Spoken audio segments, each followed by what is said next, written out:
Well, good Monday afternoon. We are still dealing with some of the impacts from this coastal low that is continuing to make its way to the north. Behind it, we have seen another area of low pressure, a weaker area that has developed. They're kind of moving side by side together, so they're going to be traveling together to the north. Notice around that secondary low, a little bit of rain. We'll see that rain as we get into the night tonight. Then we've got an area of high pressure that moves in. With that, we'll be able to see lots of sunshine and drier weather. So in the meantime, until we continue to see that low really making its way out of here, we do still unfortunately have a few more rounds of minor tidal flooding that we're going to be dealing with as we head throughout the next several days. We are going to be seeing cooler temperatures that are going to be remaining for us as well. Those highs in the upper 60s and low 70s.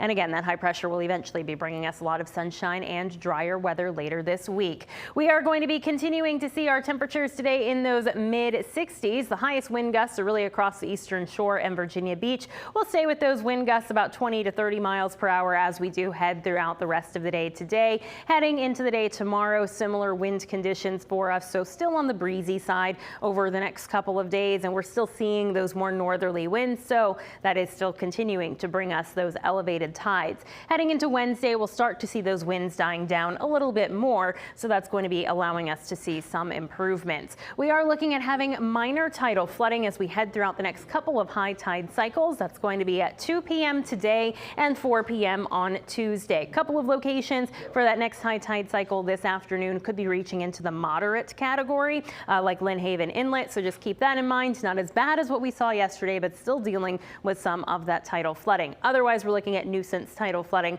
as we're heading into the day on Wednesday. So we do have a coastal flood warning in effect for the eastern shore, Virginia Beach until 6 p.m. today. Coastal flood advisory for the rest of our coastal communities until 8 p.m. That is for about 1 to 2 feet of inundation expected. And during the next couple of high tide cycles in the afternoons, we're looking at having the potential for some more ocean overwash across NC 12. So just keep that in mind as well.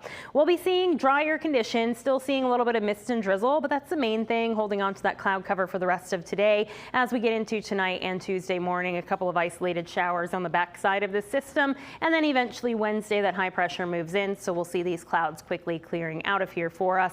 And again, still staying a little bit breezy in this transition period. An update in the Atlantic, we have Tropical Storm Lorenzo that has developed. It's going to be staying in the middle of the Atlantic as a tropical storm. No concerns for us at all with that.